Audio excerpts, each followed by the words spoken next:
Living long past 70, 7 signals your body is whispering to you. Hello, my friends.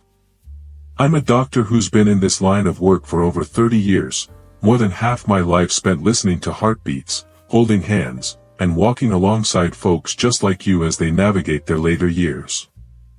I've seen patients step into their 70s with a spring in their step and a sparkle in their eye, while others slow down, wrestling with fatigue or illness. After all these years, one truth stands out to me: your body isn't quiet. It's always talking, sending little hints, sometimes whispers, sometimes shouts, about how long you might stay with us and how well you'll feel along the way. Today, I want to share with you 7 signs I've come to trust as clues to your future after 70. These aren't old wives' tales or wild guesses. They're rooted in patterns I've observed in my practice and backed by studies I've pored over in dusty medical journals.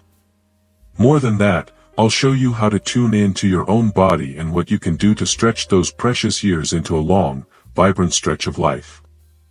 So, grab a cup of tea, or coffee, if that's your preference, and let's chat. I promise to keep it gentle and real, like we're sitting across from each other on a quiet afternoon. 1. Your walking speed, what your feet are saying. Back when I was a young doctor, fresh out of medical school, I thought health was all about complicated tests, blood panels, x-rays, the works. But the older I got, the more I realized something simpler: how you walk can tell me more than a stack of charts ever could. People in their 70s who stride along with purpose, steady and brisk, tend to outlive those who shuffle or pause too often to catch their breath. Let me paint you a picture. I've got 2 old friends, Jim and Tom, both 75. Jim's a morning walker. Every day, rain or shine, he's out there, pacing around the park near his house. His steps are even, confident. He doesn't hesitate crossing the street or tackling a few stairs. He once told me with a grin, "Doc, I walk fast so I can beat the crowd to the bakery."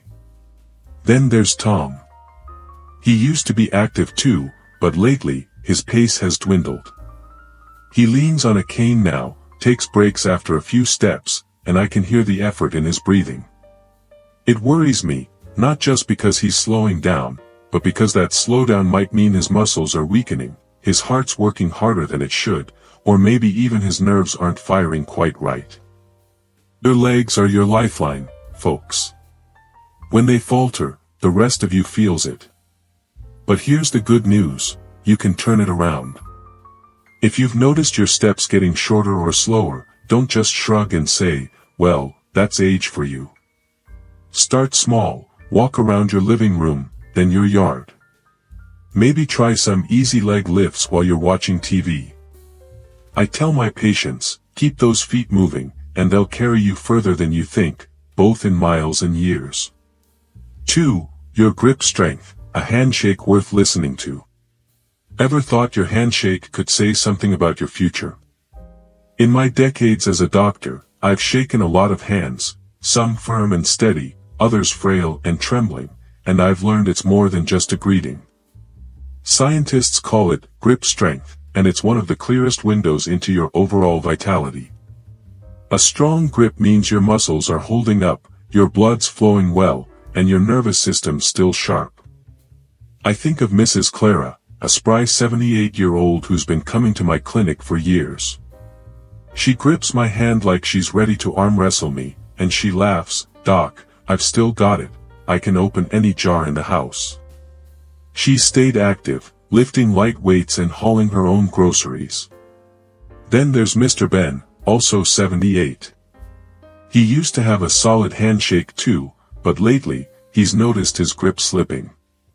He struggles with bottle caps, drops things more often, and brushes it off as just getting old. I wish he wouldn't dismiss it so easily. Weak hands can hint at shrinking muscles, and that's a domino effect: less strength, more falls, more trouble staying independent. The beauty of it? You can build it back. I've seen patients turn things around with simple tricks, squeezing a tennis ball while they read the paper, using little hand grippers, or even carrying a light bag now and then. Next time you shake someone's hand, pay attention. That squeeze isn't just politeness, it's your body telling you how much fight you've still got left. 3. Your balance. Stand on one leg and see. A few years back, I ran a little experiment at a senior health fair. I asked folks, can you stand on one leg for 10 seconds? Half of them giggled and gave it a go, the other half waved me off, saying, "Oh, doc, I'd topple over." But here's the thing, your ability to balance isn't just a party trick, it's one of the strongest predictors of how long you'll thrive. Good balance means fewer falls, fewer broken bones, and a brain that's still quick on its feet, so to speak. Take Miss Ellen, 72, a patient of mine who swears by her yoga classes. She can lift one foot and hold steady like a flamingo, no wobble in sight. I practice so I don't need anyone holding my arm, she says proudly. Contrast that with Mr. Carl, also 72. He admits he's afraid to try. One time he stood up too fast and felt the room spin, so now he clings to furniture when he moves. I told him balance isn't just about legs, it's your brain, your muscles, and your coordination all working together. When they slip, it's a quiet alarm bell. If you're tripping more, leaning on walls, or feeling shaky when you turn, don't ignore it. Try this, stand near a counter for safety, lift one foot, and count to 10. Wobbly? No shame in that, just start practicing. Stand on one leg while brushing your teeth, or walk heel to toe down your hallway. I tease my patients, don't let age trip you up, trip it up first. 4. Your sleep. Rest is your body's repair shop. One question I always ask my patients, how'd you sleep last night? Their answers often tell me more than a stethoscope ever could. Sleep isn't just downtime, it's when your body patches itself up, boosts your immune system, and sweeps the cobwebs out of your mind. Folks over 70 who sleep soundly, night after night, tend to stick around longer and feel better doing it. Mr. Henry, 76, is my gold standard. He's got a bedtime routine like clockwork, 7 hours of solid sleep, and he wakes up ready to tackle the day.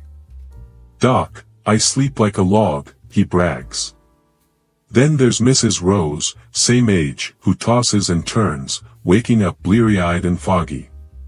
She says, "I'm in bed for hours, but I'm still tired." Poor sleep isn't just annoying, it can nudge your blood pressure up, muddle your memory, and leave you open to every bug going around. If you're waking up a lot, struggling to drift off, or feeling wiped out despite a full night, listen up.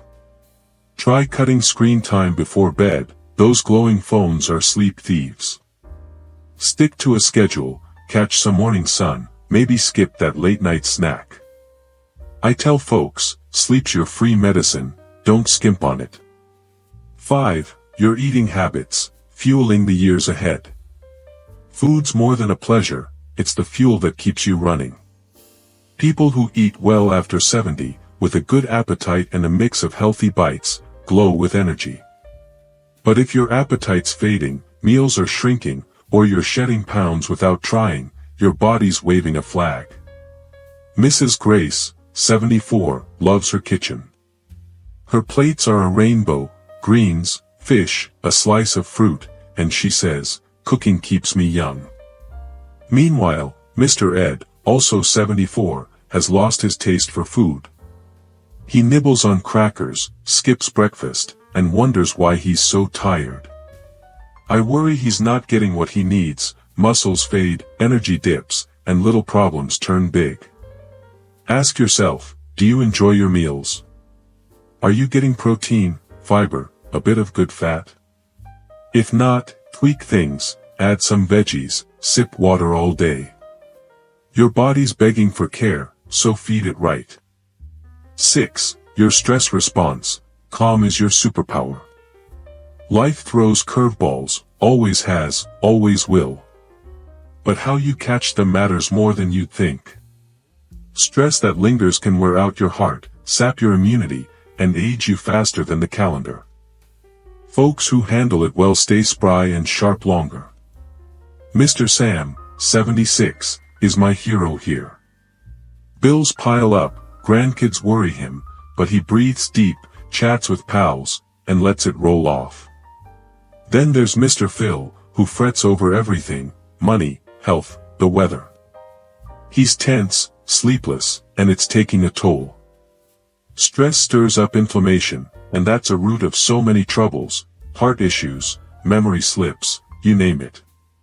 When you're wound up, try this: breathe slow, take a walk, laugh at something silly. I say, don't let stress steer the ship, you're the captain. 7. Your social ties. Connection is life. Last but not least, maybe the biggest of all, is the people in your world. Study after study shows that folks with strong bonds, friends, family, a neighbor to wave to, live longer, healthier lives. Loneliness, though, it's a silent thief, stealing years and spirit. Mrs. Anna, 78, is a social butterfly: book clubs, coffee dates, grandkids galore. People keep me going, she beams.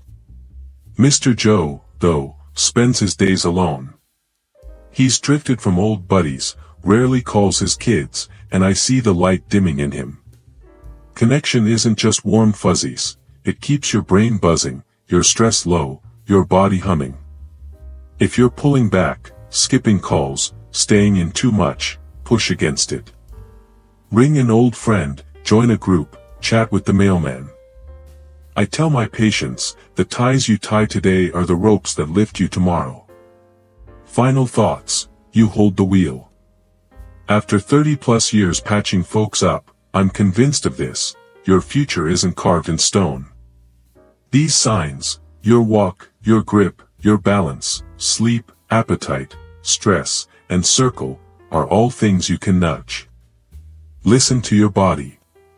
Start small: a few more steps, a tighter squeeze, a better night's rest. Life after 70 isn't just about counting years, it's about making them count. I've seen it in my patients, and I believe it for you too. So, take a deep breath, and let's keep going, together.